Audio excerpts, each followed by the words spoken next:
श्री राम के शासन में न तो किसी को शारीरिक रोग होता था, न किसी की अकाल मृत्यु होती थी, न कोई स्त्री विधवा होती थी और न माता पिताओं को संतान का शोक सहना पड़ता था।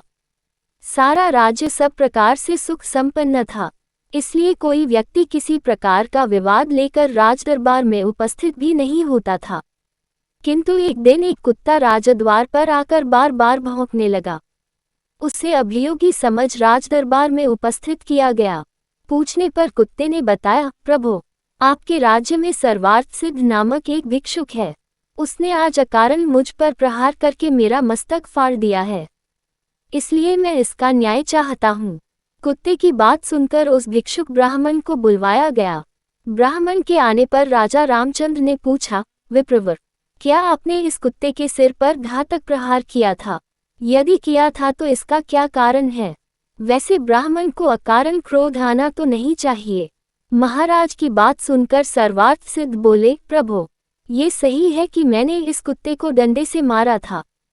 उस समय मेरा मन क्रोध से भर गया था। बात ये थी, कल मेरे भिक्षाटन का समय बीत चुका था, तो भी भूख के कारण मैं भिक्षा के लिए द्वार द्वार पर भटक रहा था। उस समय ये कुत्ता बीच में आ खड़ा हुआ। मैं भूखा तो था ही, अतएव मुझे क्रोध आ गया और मैंने इसके सिर पर डंडा मार दिया। मैं अपराधी हूँ, मुझे दंड दीजिए। आपसे दंड पाकर मुझे नरक यातना नहीं भोगनी पड़ेगी। जब राजा राम ने सभासदों से उसे दंड देने के विषय में परामर्श किया तो उन्होंने कहा, राजन, ब्राह्मण दंड द्वारा अवध्य है, इसे शारीरिक दंड नहीं दिया जा सकता और यह इतना निर्धन है कि आर्थिक दंड का भार भी नहीं उठा सकेगा। ये सुनकर कुत्ते ने कहा, महाराज, यदि आप आज्ञा दें तो मैं इसके दंड के बारे में एक सुझाव दूं। मेरे विचार से इसे महंत बना दिया जाए। यदि आप इसे कालज के किसी मठ का मठाधीश बना दे तो ये दंड इसके लिए सबसे उचित होगा।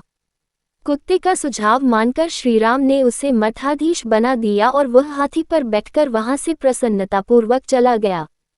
उसके जाने के पश्चात एक मंत्री ने कहा, प्रभु, ये तो उसके लिए उपहार हुआ, दंड नहीं।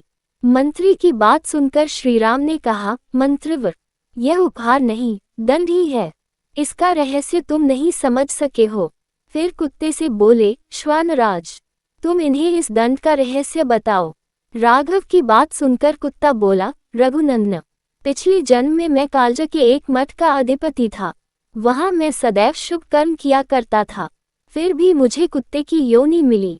ये तो अत्यंत क्रोधी है, इसका अंत मुझसे भी अधिक खराब होगा। मठाधीश ब्राह्मणों और देवताओं के निमित्त दिए गए द्रव्य का उपभोग करता है, इसलिए वह पाप का भागी बनता है। ये रहस्य बताकर कुत्ता वहां से चला गया।